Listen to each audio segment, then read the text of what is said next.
to order.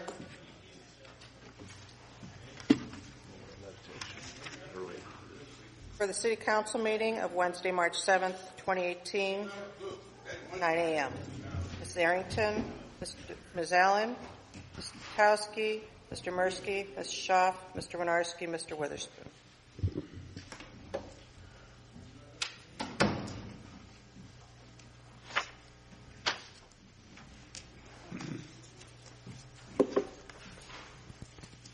Roll call.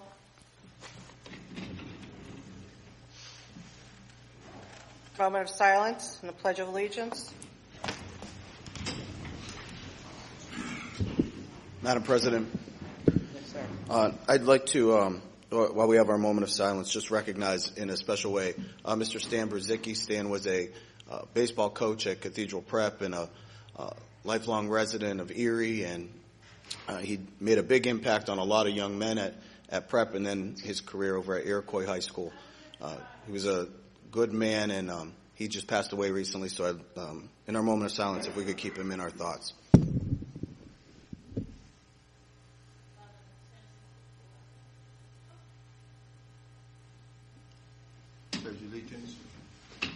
I pledge allegiance to the flag of the United States of America and to the republic for which it stands, one nation, under God, indivisible, with liberty and justice for all.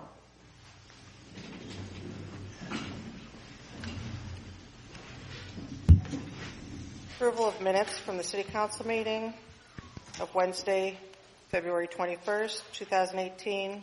Bills for payment on March 1st and March 9th, 2018. Ms. Allen, Mr. Kwiatkowski, Mr. Mirsky, Ms. Schaaf, Mr. Winarski, Ms. Witherspoon, Ms. Arrington.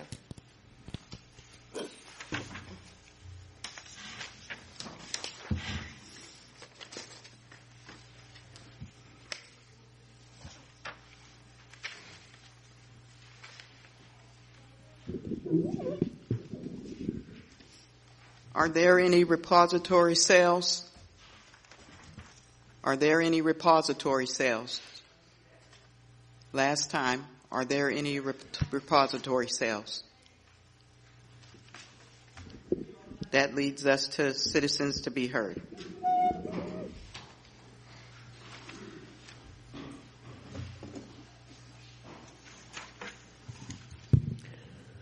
Good morning. My name is Ken Springer, 4720 Cliff Drive.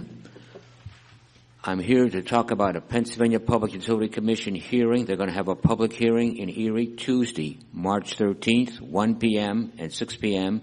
at the Hurd Auditorium of the Erie Blasco Library, 160 East Front Street in Erie, on the Pennsylvania Electric Company Penelec proposal to add a bypassable retail market enhancement rate mechanism, in plain English, a surcharge, to those residential customers who have not shopped for an alternative supplier. This will be the only hearing that the PUC will be conducting in this case for Penelec's residential customers. I would like to invite customers of the utility, members of City Council, Erie City Council, and the Mayor of Erie to attend this hearing. Out of the utility's over 500,000 residential customers, 18 residential customers in the Erie area, including myself, filed formal complaints opposing the surcharge and requested a public hearing in Erie.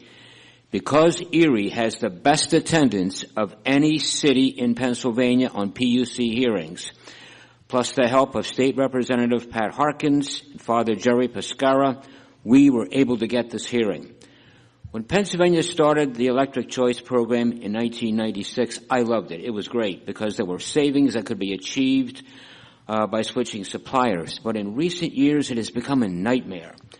Some suppliers have lured customers into signing a contract with a low price, which later changed to a variable price. Many contracts have cancellation charges if the contract is canceled before the term expires. The number of residential customers that have chosen another supplier has declined from 157,000 in April of 2017 to 141,000 in January of 2018. Only 28% of residential customers currently have chosen another supplier. The utility's idea of a surcharge to entice the other 72% of residential customers to choose a supplier is simply not the answer.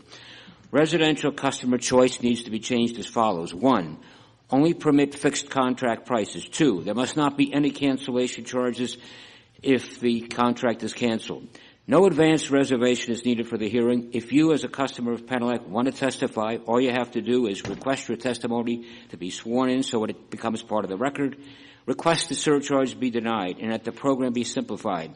In my 44 years of involvement with utility cases, Erie and the surrounding area customers have presented competent, convincing, and caring testimony. All of you are VIPs. You're valuable, you're important, and you're powerful. With your help, we have the opportunity to change the course of history. Your participation in that March 13th hearing, either the 1 o'clock session or the 6 p.m. session at the Erie Public Library, is urgent and is needed. Thank you so much. If you have any questions, I'll be happy to try to answer them. I have some handouts. Could I, please give you these?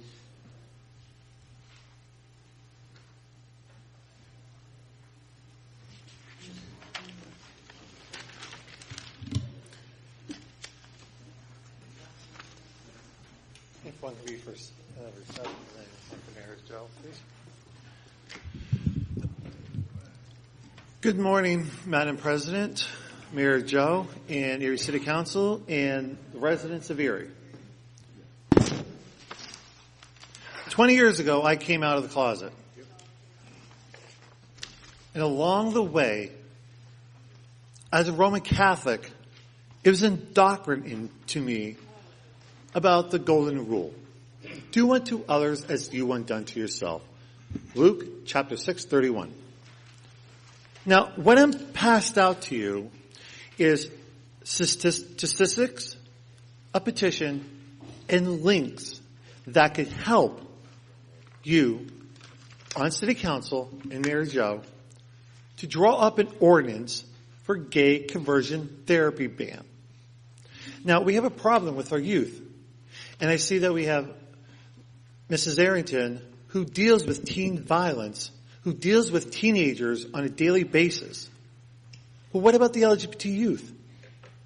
If we don't ban it, 8 times more are likely to have attempted suicide. 6 times as likely to report high levels of depression. 3 times as likely to use illegal drugs. 3 times as likely to have a high risk of HIV or STD. Now, there is a link below that from the Human Rights Campaign. Now, I gave you the information about the Human Rights Campaign, about Erie's Municipal Quality Index. And also, underneath that is the Trevor Project. I strongly advise each individual to look at the Trevor Project as a catalyst to be informed on the LGBT community and what the LGBT youth have been a part of and what Erie could help. And underneath that, as the former regional co-director of the Marriage Equality for Pennsylvania, the Pennsylvania Equality Project, they have gathered over 8,000 signatures supporting this ban. Over 8,000 across the Commonwealth. And then I've been to the Human Rights Commission meeting. They will love to help draw up an ordinance. They will love to help me and the LGBT community to ban gay conversion therapy ban in Erie, in the city. Now, the reason why I'm saying that is because I'm thinking down the road. Times are changing, and it's about time that we add Erie, Pennsylvania to the list below of the 6 cities. Allentown. Allentown is the 3rd largest city. Now we're the 4th largest city, and what's the 5th? Reading. We have Philadelphia, Pittsburgh, Doylestown, Pennsylvania has a ban. Not Erie, Doylestown. Do you see how does that look? And then State College. Now, the reason why I would like to talk to you about this is because this could catalyze and this could lift the LGBT community with what that article said about the African American community, about being a horrible place for African American community. I think we have an opportunity for longevity down the road. And all it takes is 4 votes for this ban to be in place. 4 votes. I'm talking to the mothers. I'm talking to the fathers. I'm talking to the guardians that has an LGBT youth in their house in the city of Erie. Please, reach out to our city councilmen and women and mayor to talk about this, to make sure that it does not happen in Erie. Even if there's no complaints, even if there's nobody saying to anybody that there's nothing happening, this is preventative action so that the LGBT youth can be productive members of society and they could rise up, go to college, serve their country, and they don't have to worry about their lives being in jeopardy. This is a serious matter. Because whenever I came out of the closet, I will say this, there were times that I felt like nobody listened to me. I felt excluded from my own LGBT community, excluded. And social exclusion is wrong. We should not socially or politically exclude the LGBT community in Erie anymore. Yes, we have the HRC, but it only has a bark. It has no bite. And I'm willing to serve with the new administration and with anyone to draw an ordinance that I gave you from the city of Reading to ban gay conversion therapy. Now, I know that, I'm just an average citizen, but there are many other LGBT citizens that have told me that they have supported this. Thank you so much, and I hope you have a great morning.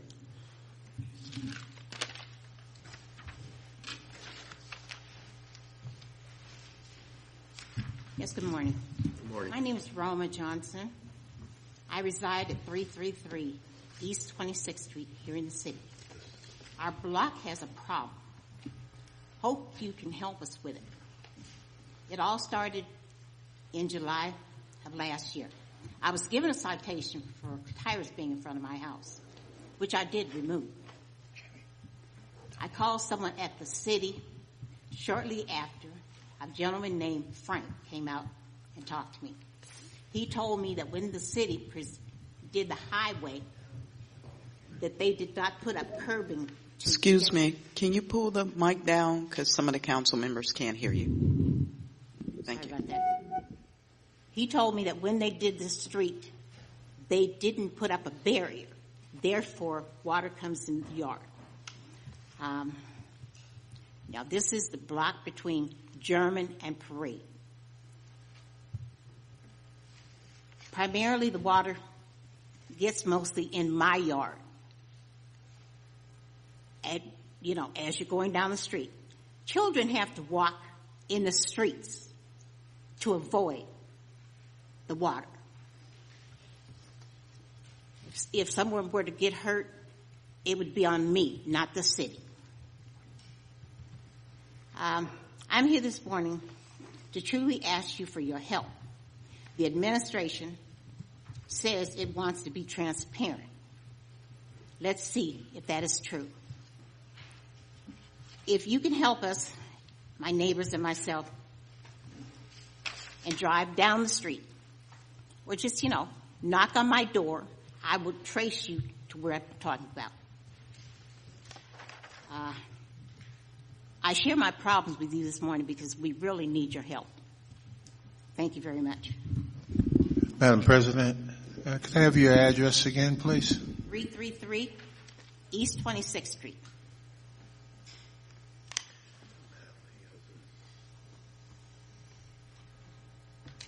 Thank you. You're welcome.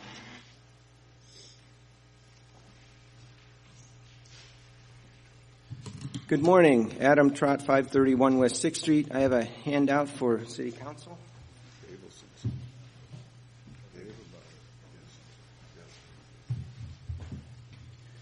Good morning to Council and Mr. Mayor. I still applaud the fact that you come to these things. That's wonderful. It shows that we're all working together. I want to, again, correct a couple things for the record that seems to be an ongoing task of ours to have to do, but it's important to clarify things. First up, the heading viaduct beyond repair, that's patently false. It should never have been a newspaper heading. We have to, at some point, realize some fundamental aspects of logic. If PennDOT provides an estimate to repair the viaduct, you cannot go into the paper and say it's beyond repair. This is the kind of nonsense statements that are being made about the viaduct that we spend so much time proving are incorrect, and that's why we need a public hearing.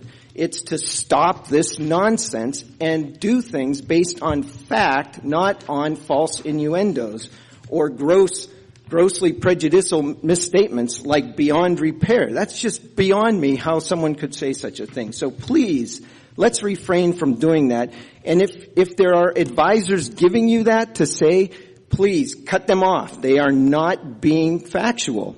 The other thing I want to address is the Grego letter, and we are extremely grateful that Liz Allen got Grego to do the bridge review because we asked and he didn't answer. So we thought he was out. And then suddenly we get an email with the letter. And we're like, this is great because our whole point is get all the facts out there. Now, after reviewing his letter, and I don't know if you've seen my rebuttal, but I issued it, we agree on what's happening with the bridge. We don't agree with the urgency of its deterioration. And what I'm giving you is evidence that Hank agrees with me, that his letter was too alarmist, and he corrected himself. The highlighted portions show you the statement in his letter on the last page. I highlighted the statement that said the ability for the bridge to carry emergency vehicles is non-existent. To me, that's urgently saying the bridge is no longer good. I challenged that in my rebuttal. And then when Hank talks to Kevin and Kevin puts an article out, you can see the statement changed. Folks, that is significant. He said over time is non-existent. That completely erases the urgency that was my rebuttal. That, hey, this letter's too alarmist. That proves that what we're doing is we keep bringing the facts on this issue, and we keep having to deal with these crazy misstatements. We're asking that this just stop. Give us the public hearing. The public hearing does so much good for the city of Erie in general. First, it establishes transparency and truth and facts are what we're going to base decisions on, not on false innuendos. The second thing it does is it says, we're not just going to say we're listening, we're actually going to go on the record with what we're saying, what you're saying, and what the facts are. That's critically important for the future of Erie, folks. It shows that we are in it all together. Please reconsider and give us the public hearing. Thank you for your time.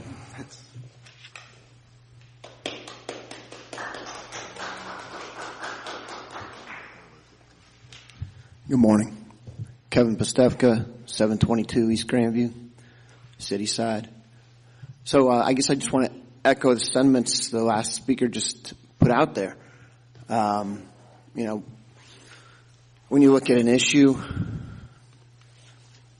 sometimes there's two sides to it, sometimes there's many sides to it. The key is to look at it. And when I look at the people who have come up to the microphone to speak today and in the past on the viaduct, I ask myself what's their motivation. What do they have to gain from fighting to keep the viaduct from coming down? And I see them primarily focused on child safety. I see them focused on open communication. I see them focused on cultural preservation and historic preservation. I see a lot of, generally speaking, noble qualities. When I hear the argument from the opposite side to tear it down, I look to try to see what the motivation is there. And I've yet to clearly figure out what that is. And so, no one likes to be on the wrong side of truth. So there's a lot of question about the facts. And again, I would urge you all to have a public hearing on the viaduct, and let's hash the facts out in a clear setting and see, what the truth is. And I think that an effort to do that would bring forth an appreciation of the process. And this isn't going to be the only issue debated in Erie in the next few years. And again, a transparent, open public hearing and a process in all things that are about to happen, is a way to, to develop a consensus. And if we can't agree on things, at least we're clear on what we're disagreeing about. So again, urge you to change the direction we're going here. We have plenty of time. The viaduct will stand for another 100 years. Doesn't have to be gone in a month. So please reconsider having that public hearing. Thank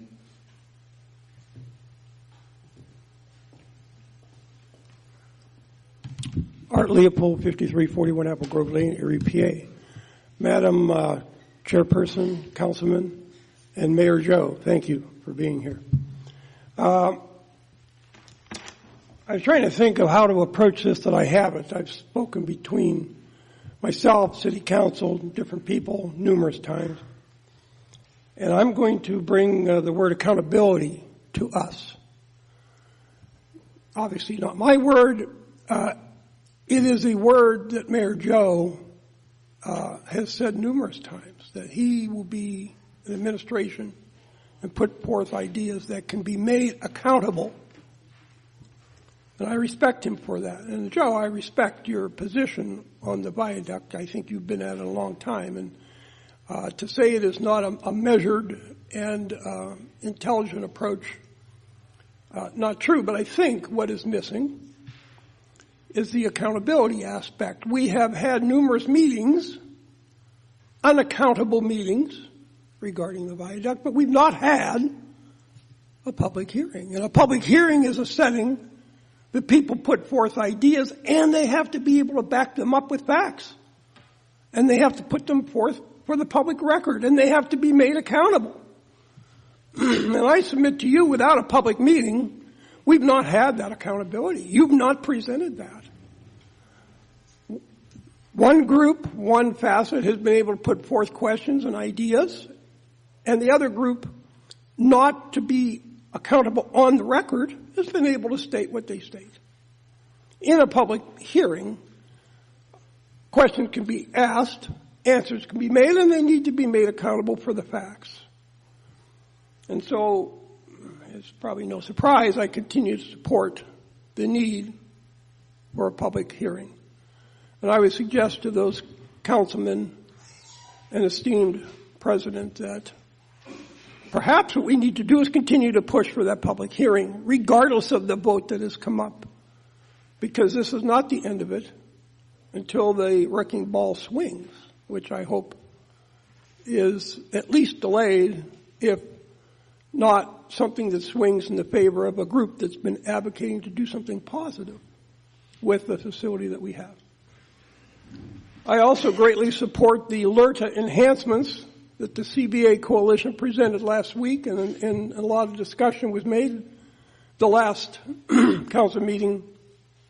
And I don't want those to be lost sight of. The mayor is pushing for some LRTA in the city, in the area. And we've offered some enhancements, and I hope you will consider those enhancements as you consider your suggestions. I also support Councilman Mirsky's the number 1 resolution today. I think a lot has been said about supporting Roman Catholic women in town, but I appreciate that being on there. There's some great people among those. Sister Marlene Berkey is just a walking angel. And I do support and continue to support community benefit agreements. And I want to continue to make that top of mind as you consider things. We have a lot of development going on, and we need to be able to have benefit come back to the city. Thank you for your time.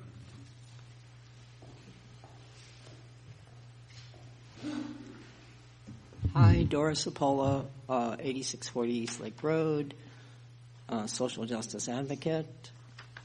I stood outside as you started your meeting because I do get disturbed when I see people who have taken oaths of office, and we always begin with the Pledge of Allegiance and then a silent prayer. And there are 2 words, obviously, in that allegiance that are very important. 3, justice for all.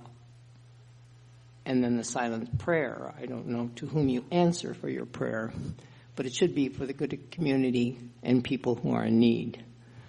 I would like every one of you today to go over to the East Side Bayfront and walk that Bayfront today. Really walk it and see if you'd want your children to walk it and see how you feel about it. But more importantly is the viaduct and saving the viaduct. And you did not elect the idea of having a public hearing. I hope you can change your mind about that. We need a public hearing, if for no other reason, whether you are for the bridge or against the bridge, but a process of having some semblance of a democracy where people are heard and then a decision is made. Now, there are different facts about the bridge, and I think the facts about the bridge alter because of the perspective. If the perspective is to use it for vehicular use, obviously the facts are one way. If you're thinking about it for pedestrian use, the facts are another. Having a public hearing and then having a neutral party decide exactly what those facts are, then that viaduct should be saved. So hopefully you will reconsider that, and you will think of it as a social justice issue, which is not often considered in business today. So please, please, would you reconsider having a public hearing, listen to Adam Trott and the other speakers who spoke today in behalf of that hearing. Thank you.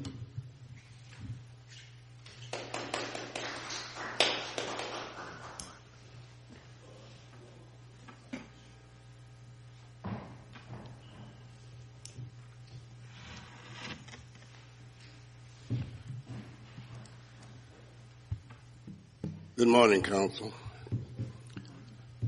My name is McDonald. My property is 19th and Reed. It's good to see the mayor here. The other mayor we had, some people didn't know what he looked like. He never showed up until he was going to present his budget. Glad to see you, Mayor. Although I differ with you about the bridge. I don't think the bridge should be torn down. I want you to look forward in your mind, if you got one. You can see somebody's kid, a car, or a truck or something done run over there. You know how kids are, because you were kids once yourself. And some of you still act like kids. I don't see what's the hurry in tearing that bridge down. That bridge has so much to offer. I've worked construction most of my life. And that bridge needs a little repairing to it. It needs a little work. But it don't need to be tore down. I don't care what nobody say. It don't need to be tore down. I don't know who's getting their pockets padded. But I want you to think about, kids are going to be kids. let's say one or two run across the street. There's some more going to be following them. Eventually, some of those kids are going to get killed over there. I wish you wouldn't tear the bridge down. That bridge ain't bothering nobody sitting like it is. The kids still can go over it. The bridge ain't falling down. It needs some repairs. I'll go along with that. But it don't need to be torn down. It's a waste of money to tear that bridge. You don't spend enough money looking at that bridge to have repaired it. You spend a lot of money. I don't know what it's all about. I really don't. Why they want the bridge tore down. It ain't bothering nobody. It ain't hurting nobody. It's good for the kids to have somewhere to walk across. They won't have to get down on that busy road over there. You don't know when one might run out there in front of a car. Kids are kids. Don't tear the bridge down. Don't tear the bridge down. Have that hearing that they've been asking you to have. I don't think it would hurt to have it, to listen to see what the peoples have to say, because let me tell you something. When one of those kids get killed over there, now who are you going to blame it on? Oh, we had to tear the bridge down. You don't have to tear that bridge down. That bridge ain't bothering nobody, sitting there like it is. If you don't do nothing to it, that's a good, strong bridge. And like I said, I've worked on bridges. That bridge is in good shape compared to some of those I've worked on. So, I wish you'd change your mind about that. I wish you would too, Mayor. Change your mind about that. Think about those kids. They're going to be running behind each other. Run out there in traffic and one get killed or two or three get killed. Then you're not going to feel too good about that. Don't tear the bridge down, please. Because if you do, you're going to regret it. I promise you that. When somebody's kid get killed, that is not a good thought to even think about a kid getting killed. And to say that we could have stopped that, maybe he would have walked over the bridge instead of going around in all that traffic is. Think about it. Think about it. I mean, think deep about it. You don't need to tear that bridge down. That bridge ain't hurting nobody.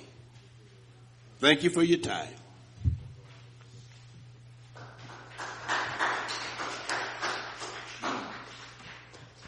Morning, Consul. Morning, Mayor. Really glad to see you here. You know, we kind of left the bridge go for a while because, quite frankly, the other administration that was here prior to the new mayor. Excuse me. It was. You got to give your name and address. Oh, I'm sorry. John Schubert, 2413 East Avenue. Like I said before, we kind of slacked off a little bit because the other administration, previous mayor, it was like talking to the wall. So we were kind of hoping that you gentlemen, ladies, and that some of you weren't here before, some of you were, that when we got a new administration that we could finally get this thing, taken care of. And that's what we're hoping to do.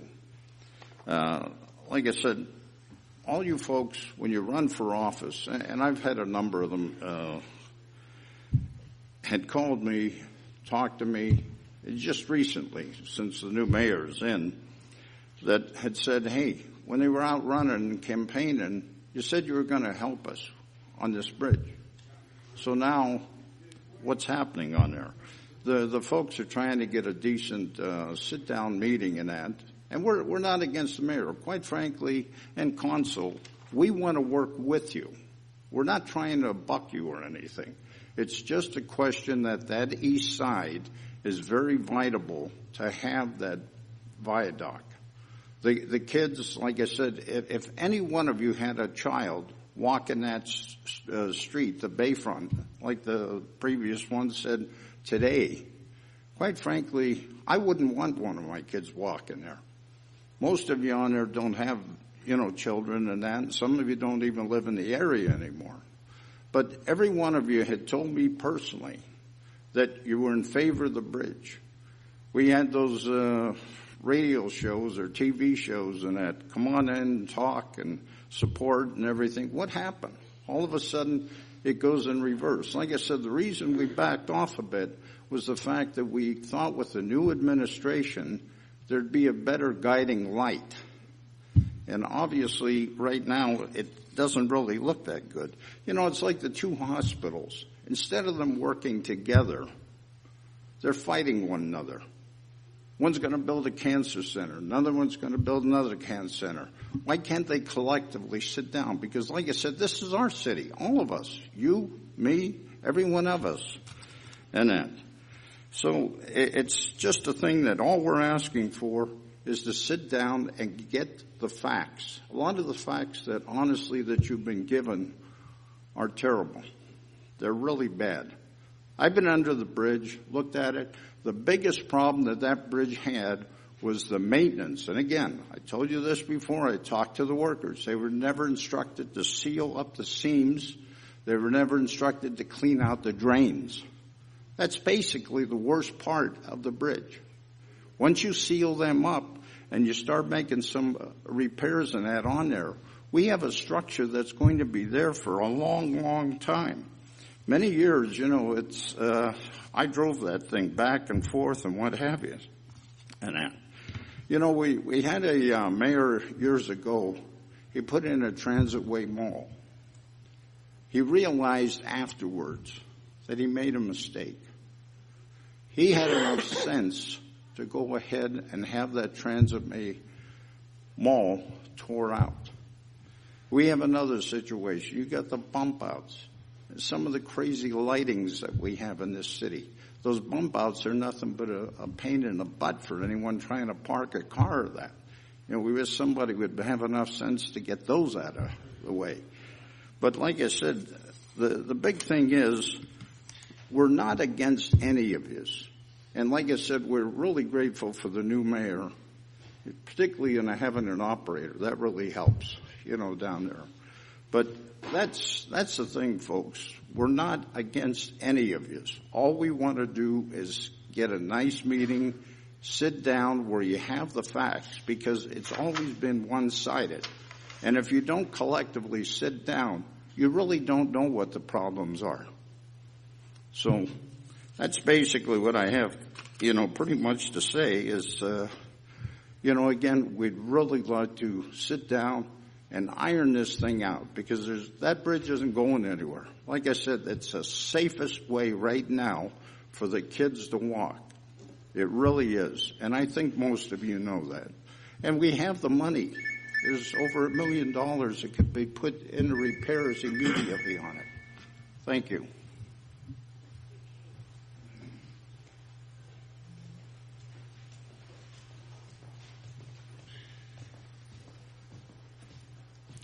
Michael Keys, 3612 Reed Street. The first thing I'd like to address is the ordinance for the parking.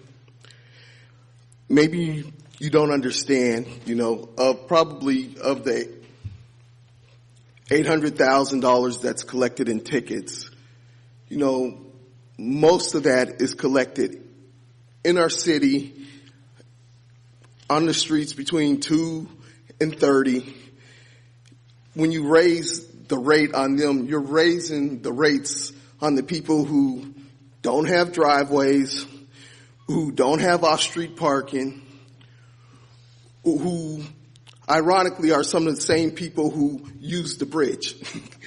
But I didn't know if you just overlooked it or if you just don't understand that you're still taking the money from the people who have the least to pay for things that the city wants or values.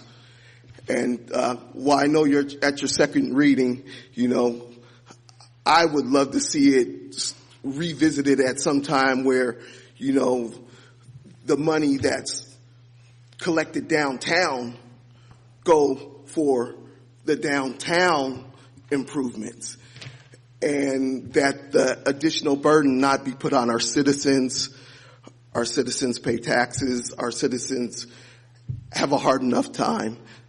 If you live on one of those streets where there's odd even parking and no parking one day of the week on your entire block, you understand how hard it is to not get a ticket. And so I just wanted to make you aware of that if you were not aware of that. And two, everyone knows I support the bridge.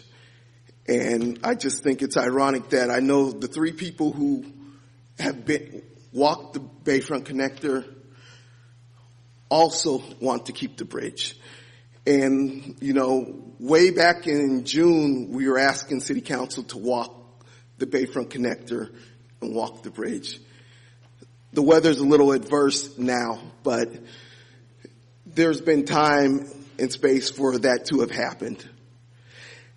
And as recently as last week, people who are not connected to our group are still writing in to the newspaper and calling in saying they do not feel safe on the highway. And I think that council really should take notice to that if overwhelmingly the people who actually walk it do not feel safe, that should be noted in your decision and not just the cost effectiveness of your decision. And, you know, one way they say you can honor people, you can honor them with your service.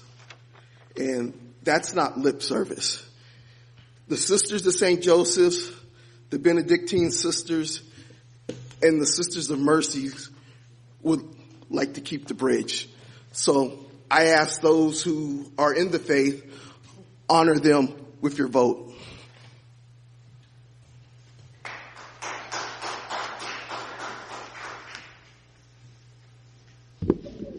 Are there any more citizens to be heard? Are there any more citizens to be heard? Last call for citizens to be heard.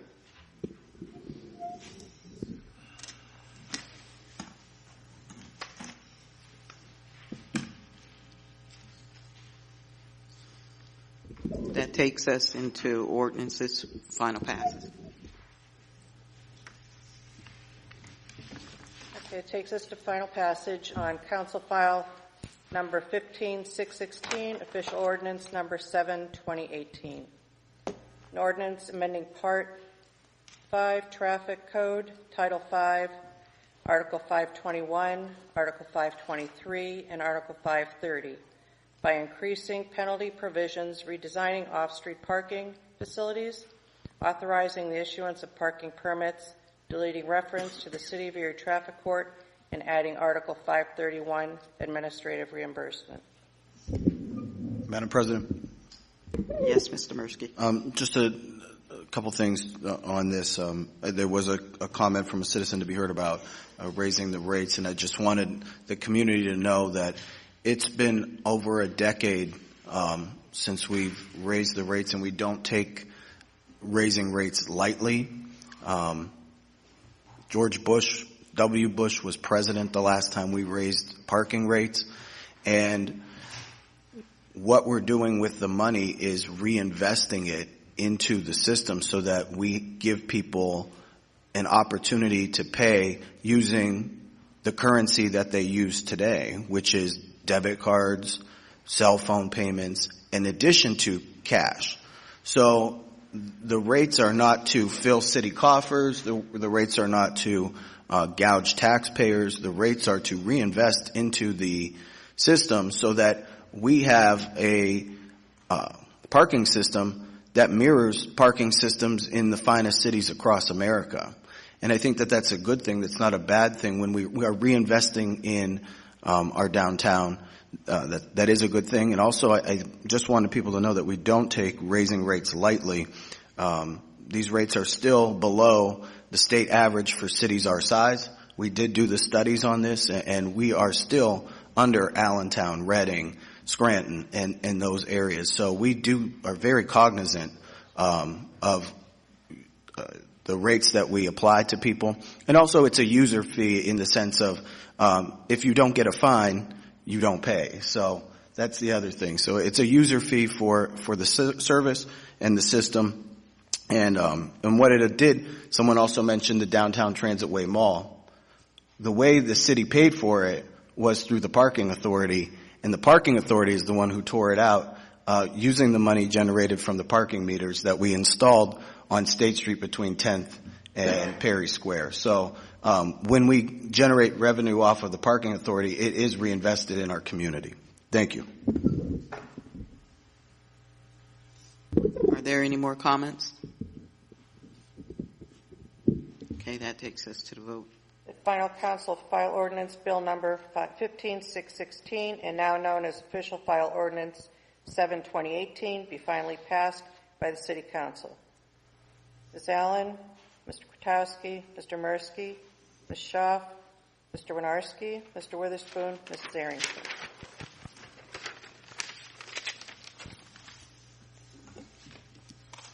City Council read and adopt council file ordinance number 15616 by yeas 7, nays 0.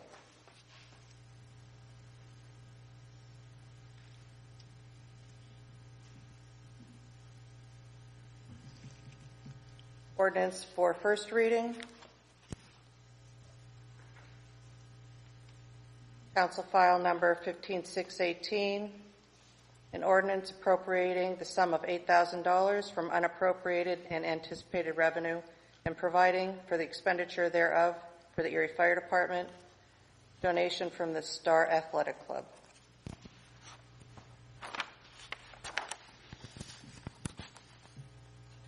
The council file ordinance number 15618 having been read and is hereby adopted on first reading by the City Council. Ms. Allen, Mr. Kwiatkowski, Mr. Mirsky, Ms. Schaaf, Mr. Winarski, Mr. Witherspoon, Mrs. Arrington.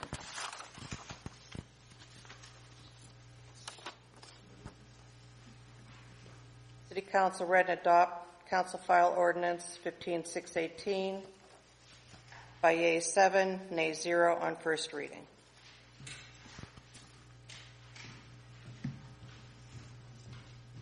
I did them backwards, didn't I? Sorry about that.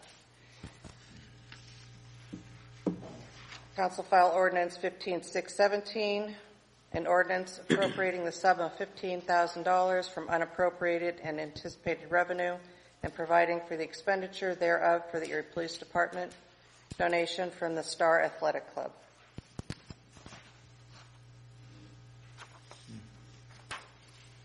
The council file ordinance number 15617, having been read, is hereby adopted on first reading by the City Council. Ms. Allen, Mr. Kwiatkowski, Mr. Mirsky, Ms. Schaaf, Mr. Winarski, Mr. Witherspoon, Mrs. Arrington.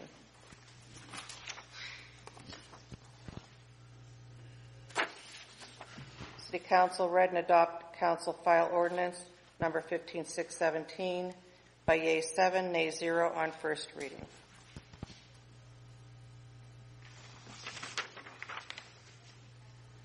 This takes us to new business. Motion to move the balance of the agenda. I'll move the balance of the agenda. Second. Is there any separations?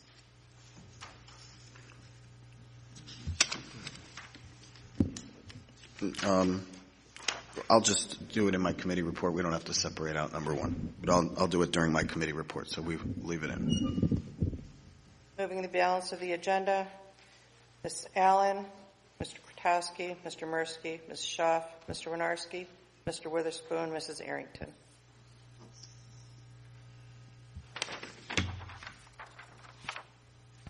This takes us to committee reports.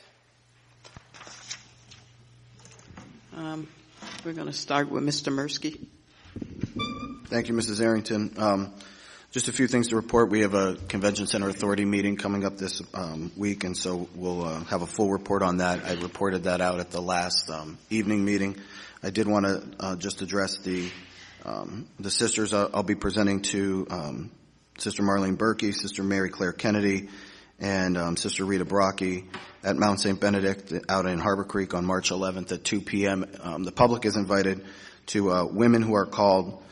This is National Catholic Sisters Week, and the sisters have, we want to pay tribute to them for all the work they've done throughout our community. This year's focus is social justice, and,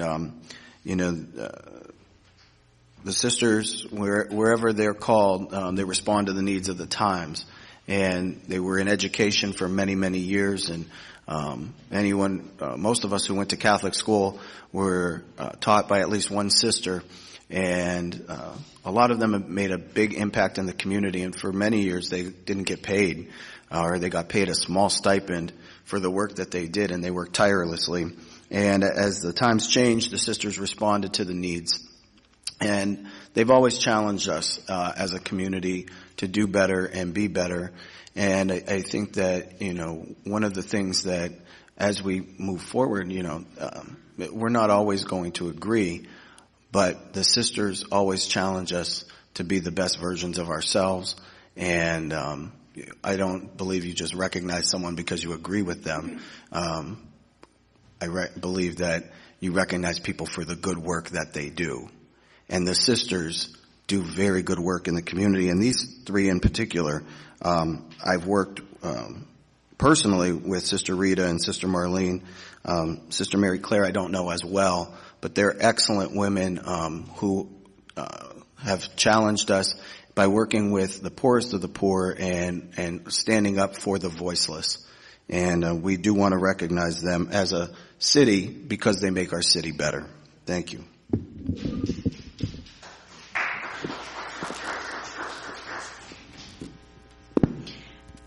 I am the liaison to the Multicultural Community Resource Center. So last week, first of all, I'm thinking I should probably reach out to all the organizations that deal with new people coming to the community. But Nikin Asteri Carpenter, who is the mayor's special assistant for refugees, immigrants, and new Americans, reached out to me. In fact, we were all going to attend the naturalization ceremony on, I think, was it just last Friday? It seems like ages ago. It got canceled, or postponed, I should say, till April because of the bad weather in Buffalo. But Nikin and I met independently of the naturalization ceremony, and it was just a really good beginning for a good working relationship to find out what her role is going to be in reaching out and making us an inclusive community, but also looking at some of the barriers that newcomers face, whether we're talking about child care. Also, there is a misconception that new people who come to Erie from other countries, that some of them do not have skills. We talked about people here who are doctors who are not able to get through the barriers to practice their field here. She told me about a person who is an engineer who is working, I think, at Walmart. So there's a lot of things that we can do to, I don't know, capitalize is the right word, but on the talents of people who are coming here. And I just wanted to thank the mayor for recognizing in his administration that we need somebody at the administration level to reach out, and that I'm doing my best to work with the designated person to make sure that we have a good working relationship. And if there's anything that any reaction that council should be doing in terms of, ordinances or even proclamations, we found out that the people who own the restaurant across from Perry Square, the woman who owns it is from Laos, and the New Year, Laotian New Year, is in April, and there will be a celebration there with people from Laos and Thailand and Cambodia. So just to be aware that, our New Year is January 1st, but there's other new celebrations coming into our community. That's all. Thank you very much, Madam President. Council met with the staff of the CDBG prior to the public hearing. I think it was last Thursday. Debbie Smith gave us a presentation, and she did an outstanding job. She's been doing this for many years, of course. She broke it down to CDBG Allocation 101. So I got an A in 101 now. The rest of them, they took the advanced course, so I don't know what they got. But she broke it down to the point where it was very easy, at least for me, to understand. The question I did ask is when requests come in and you make allocation or suggested allocation, is there a form? Are they telling you what they want to do with the money? Is the budget broke down to the point that I'm going to buy so much equipment, so much supplies, et cetera, et cetera, et cetera? And she said yes, and she showed me the form that they had to fill out. My question was accountability. If you request $80,000 and this is what you need to make the program work, and your allocation was $60,000, I want to know how you're going to make it work for $60 when you told me you need $80. The other question is, did you get $60, so are you resubmitting and you say, well, we're going to cut out this, and this, and we're going to make it work? I was informed that that's going to happen. The accountability is very important to me. I just don't want to give out money. I don't like to see a large percentage of the money go into the administration of any organization. I think we're more interested in the programmatic aspect. This is where the youth, the senior citizens, the middle income receive the monies, the programs, the services that's deserved. So, and I did tell them that I'm just going to randomly review that and check with them, and they said, hey, that's an open door. But they're doing a great job thus far. The Erie Housing Authority, under the direction of Mr. Mike Fraley, continues to move, continue to do some outstanding things. They are working very hard. They're upgrading their facilities, Tacoma Road facility, or the John Horan Estates, as well as the housing units on West 38th Street. They just put on another young man that's going to review their air conditioning / heating units and all their facilities. He's a young man. He's very talented. He has all the certificates that's necessary. So they're giving individuals that opportunity. Plus, in one of their summer programs, they hire the residents of public housing, and they give them the opportunity to make some money as well as live there. And of course, there's always the police unit that's assigned to the housing authority. They have an outstanding relationship to that community, and the kids know them, the parents know them, and the crime rate in the public housing units has decreased every year, and congratulations to their board of directors as well.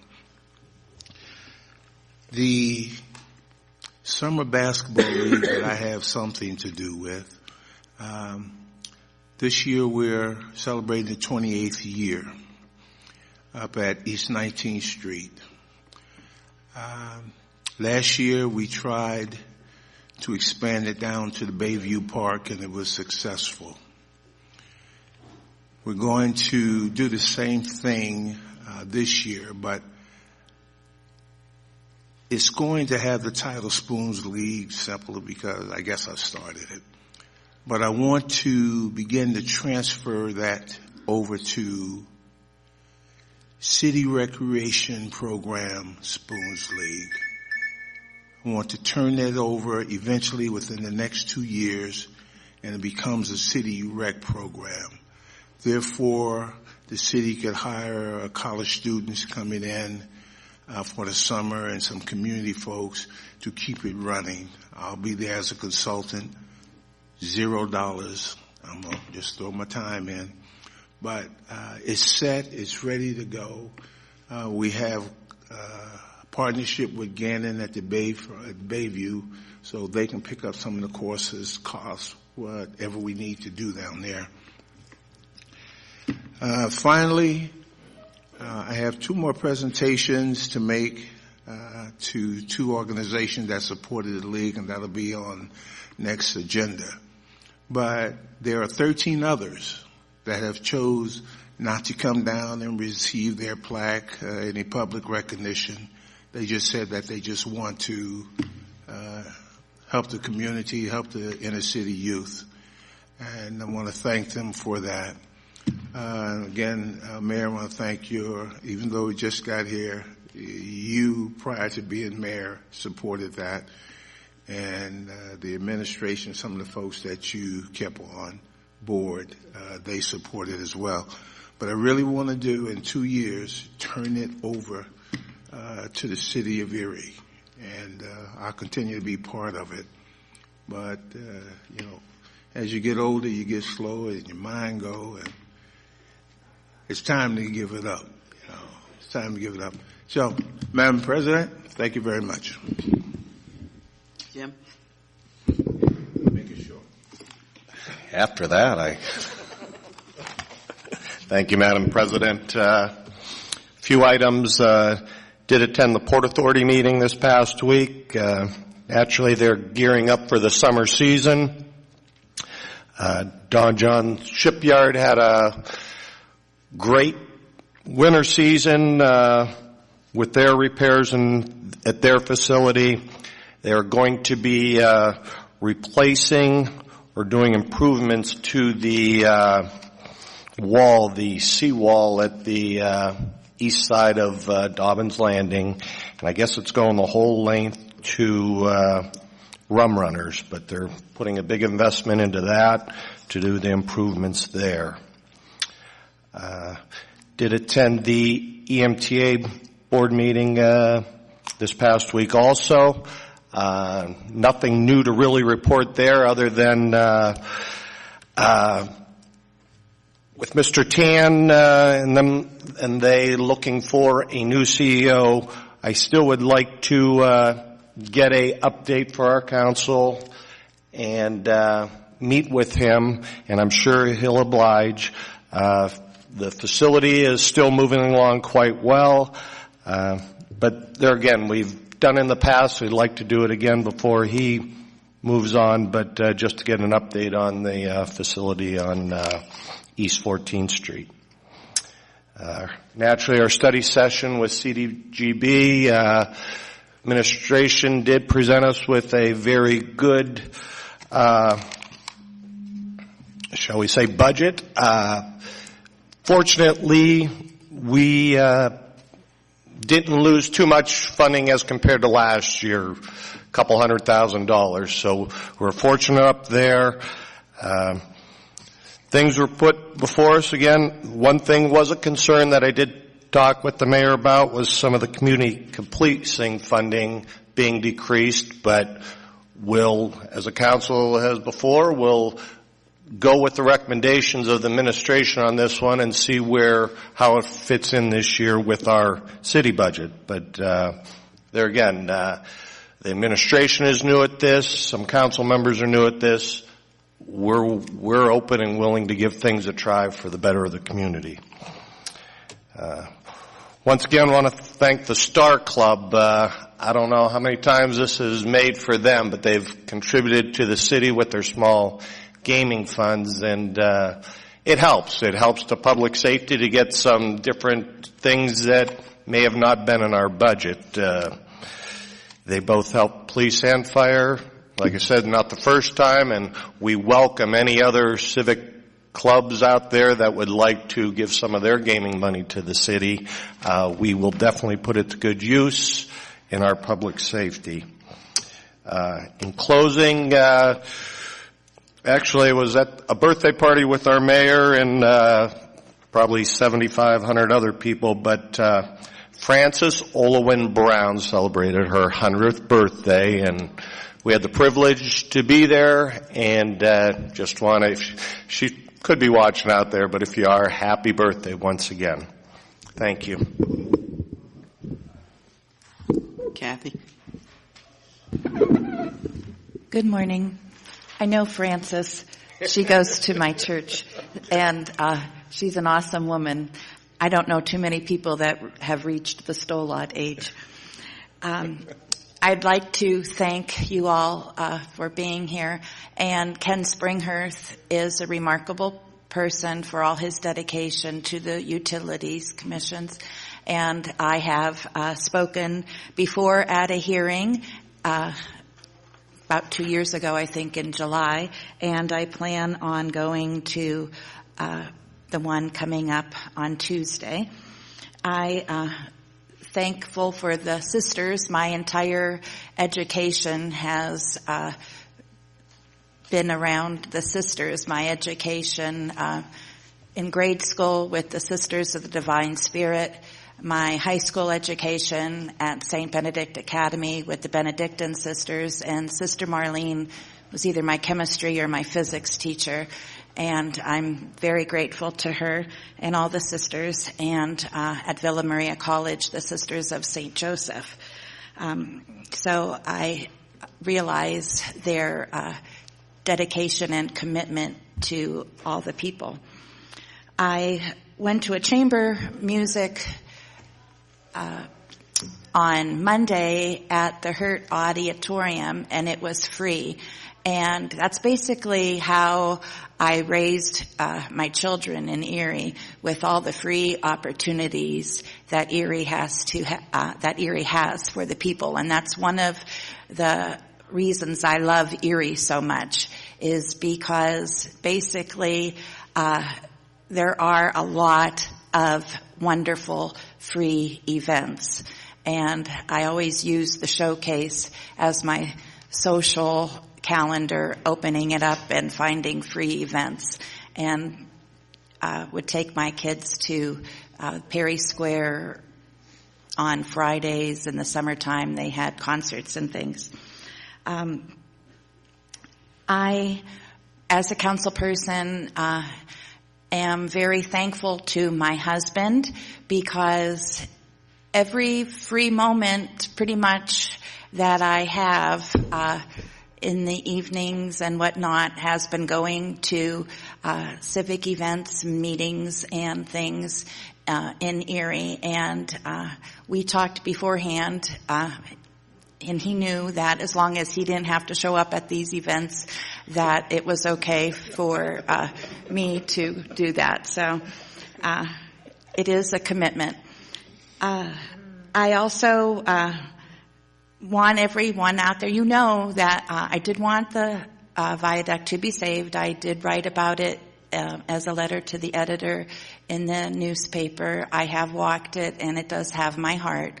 And I want to thank Jason for being up here and speaking about the LGBT community in Erie.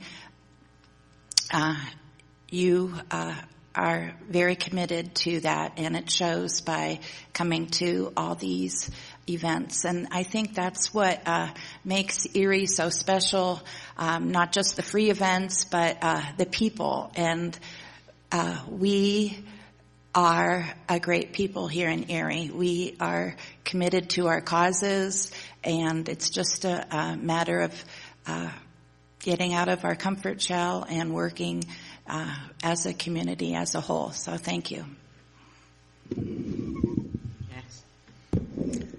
Mrs. President, we attended the O&E pension. I didn't attend the O&E pension meeting, but I got an update on it, and I'm sure the controller can add some to that in her report. But both the O&E pension plan and the fire pension plan are progressing well. Their fund balances are increasing. They're meeting their obligations. And I just want to assure the public that the boards that comprise our pension plans are doing a great job. I want to thank Mr. Mursky for bringing up about the parking authority in the Transitway Mall. Too many people forget about that, but they also forget that when we needed matching funds for the baseball park, it didn't come out of city coffers. It came out of a parking ramp that was built that got justified for use for the ballpark. And even though that ramp suffered from underuse for a number of years, the parking authority has bailed out the city on many occasions. And to those of the public that think this raising of the fees came up overnight, this started when I was council's liaison to the parking authority 5 years ago. We've been at this, trying to work it in a very precise manner, very carefully. We've vetted out a lot of the companies, looked what other communities did and how we could best do it for Erie. It's long been overdue. Any major city you go to has this technology today. I mean, think about yourself being at a baseball game and they won't let you out of the arena or you're at a concert. You can't leave the place and there you get a ticket. The frustration level, now we have the ability to solve those problems. But bear in mind that if the authorities don't make money, the public doesn't always understand this, that is the obligation of the city to bail them out. So, we want a very vibrant parking authority. We want a very vibrant airport authority. We want a very vibrant, all of our authorities, water, sewer, etc. And I can understand John's frustration, John. I'm probably as old as you are, that the constant decisions that are made about like the Transitway Mall or the bump outs. I was interested that now they want to open up 12th Street again to traffic after we compressed it. Well, since I've been a young man, we took out the tracks, we widened it. Then we did some changes to it in the 60s and 70s. Then we compressed it again. Now we're talking about opening it up again. Sometimes even I wonder which hand's watching which hand. But it does get a little confusing at times. And to Mr. Keys out there, I'd like you to meet with me either after me or give me a call at home. I want to understand better your concerns as liaison to the parking authority, just what you're getting at. So please either call me, you can get my number from in there, or if I have a quick minute, I'll talk to you. And to the administration, we're getting a lot of complaints. Mr. McDonald, he brought up me one time, and I've walked the neighborhood a couple of times. Parade Street's starting to look like a dump. We got people parking over the sidewalks.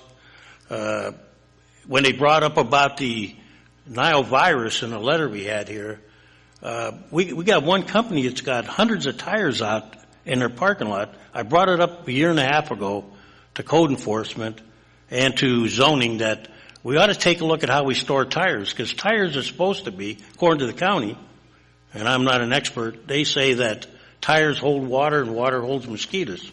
And you got one company there that, I'm not saying they can't store them, but they need to come up with a plan that water doesn't get stored in those tires.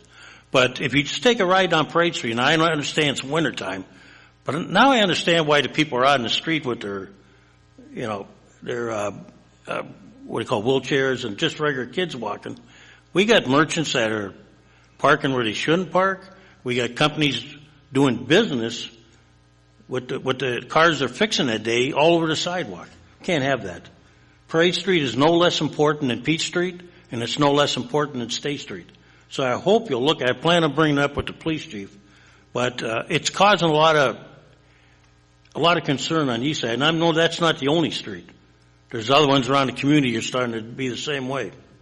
So see if you can do something, and try the speed on East 38th Street is starting to get out of hand a little bit. Being blown off by somebody at 16, 70 miles an hour.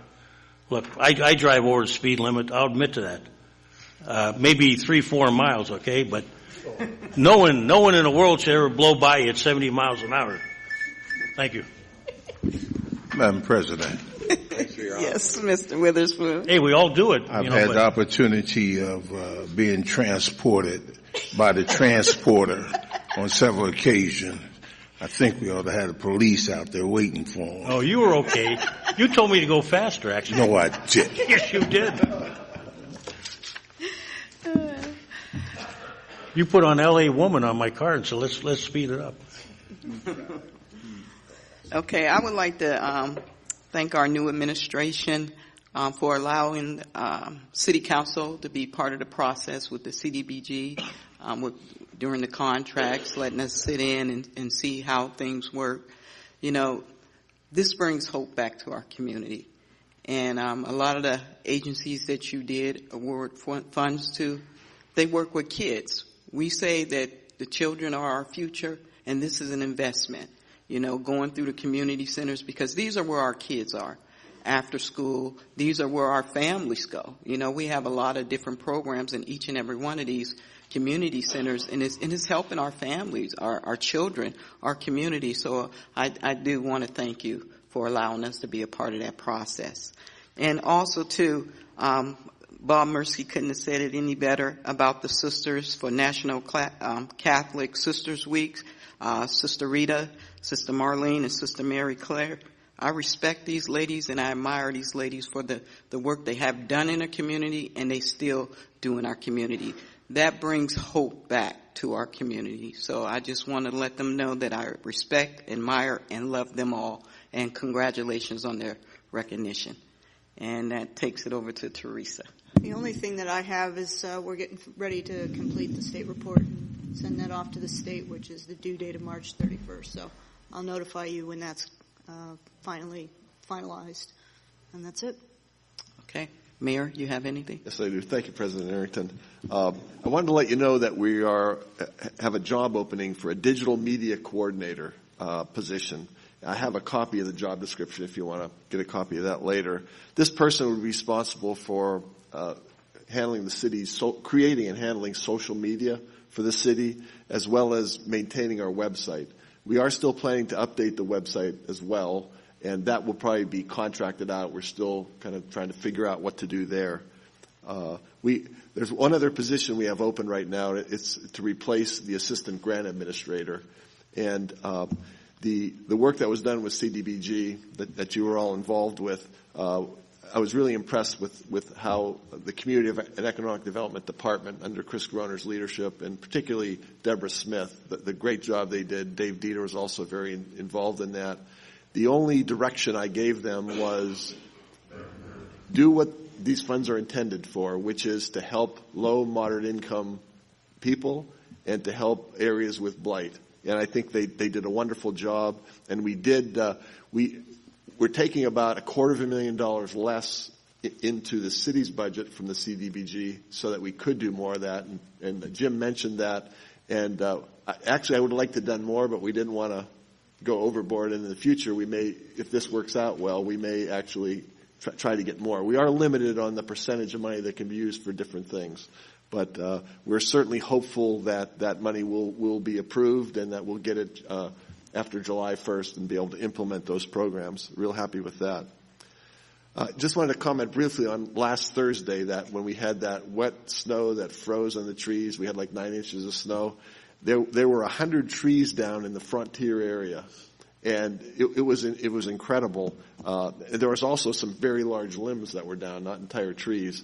And I really wanted to thank the streets department for the great job they did in clearing the streets, because there were a lot of streets out in Frontier you couldn't even drive in on Friday morning. And I also want to thank our firefighters. There were firefighters that came out with their fire trucks and helped clear the street. Dave Mulvihill, I think, made a good decision. You know, with all the snow we've had this fiscal year, they're almost up to their overtime budget. So what they did was they got the streets cleared on Friday out there and then waited till Monday to go out, and most of the limbs and trees they cut up and put into the boulevards. And I drove around over the weekend. My wife and I drove around. It was just incredible how much there was in the boulevards and on the sides of the roads. They got the streets cleared, and then Monday went out and picked up all the wood. So that was very good. We're starting our Erie Refocused Community Conversations today. Actually, the first one is probably just about to end. It's being held at the Erie School District. And we did this in conjunction with the school district because they were doing some similar things with their students. We thought it would be best for us to do it together. And the next one is going to be 11:30, and I'm hoping to make that one. That's at East Middle School. And there'll be much more of that coming up. And one of the questions we're asking the students is, will you stay in Erie after you graduate? And if not, why not? What is it that you need in Erie? So that's the kind of question that we're asking. I'm really very interested to get the results of that.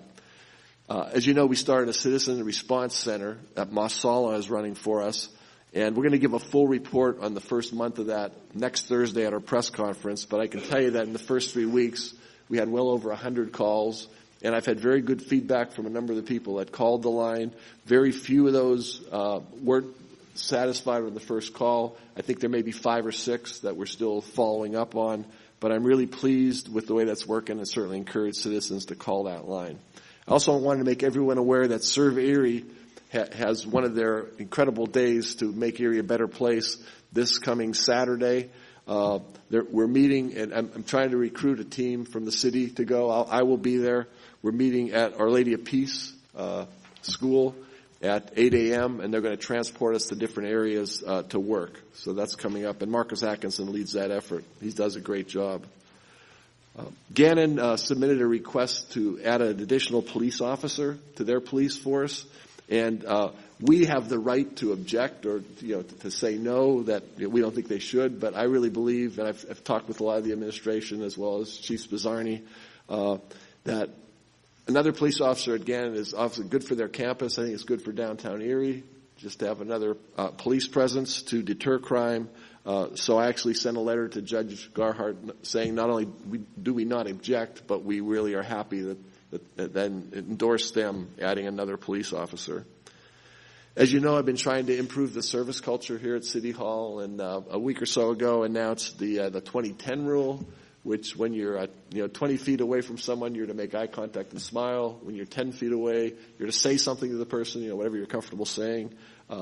That's such a simple thing, but it really does, I think, make a huge difference. And so we're trying to make that difference here at City Hall. We also have everyone wearing badges so that visitors to City Hall can see who an employee is and ask for advice or direction as well. We are also looking at City Hall security.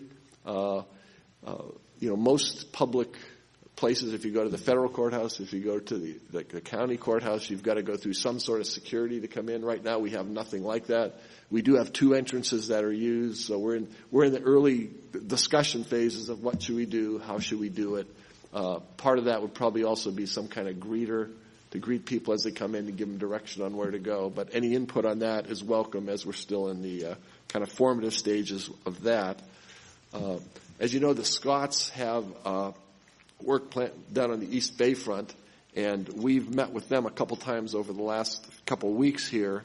There were 6 issues with what they plan to do versus what our city engineer and our streets department felt was appropriate. Those meetings have been very open, and I wouldn't say cordial, but there has been fighting in them. Let's say that it's been they're open, and I believe we worked through all 6 of the issues. The direction I gave to my staff, and I said to the Scots, is we want this to happen. I know we've got these issues. Let's figure it out. Let's resolve the issue and move forward. So I think that's what we're doing, and I'm hoping that we'll see ground broken down there in the next month or so. Really encouraged about that. And Bob, I'll be seeing you Sunday. I also have a proclamation for Sisters Rita, Marlene, and Mary Claire, and huge. Like many of you, my entire grade school I was taught by sisters. High school, they were part of the curriculum. My mom actually taught at St. Benedict's. She started when I was 4 years old, and she took me over there, and a sister watched me down in the cafeteria while my mom taught her classes. So I'm really looking forward to that, and I'll see you there. I won't be here at the next meeting. The reason I'm here at this one is I can't make it Wednesday because I'll be up at Junior's Last Laugh trying to be a comedian, so we'll see how that goes. I committed to that quite a while ago. We'll see how that goes. And I think that's all I have. Thanks very much. Thank you, Mayor. Okay, and before I adjourn this meeting, I would like to thank each and every one of you for staying and listening to our reports and some of the questions you may have. Our council answer for you. So thank you very much. We do appreciate. So that adjourns this meeting. City Council adjourned at 10:33. Yes. Allen, Kowski, Clearsky, Ms. Goff, Ms. Winarski. This is the,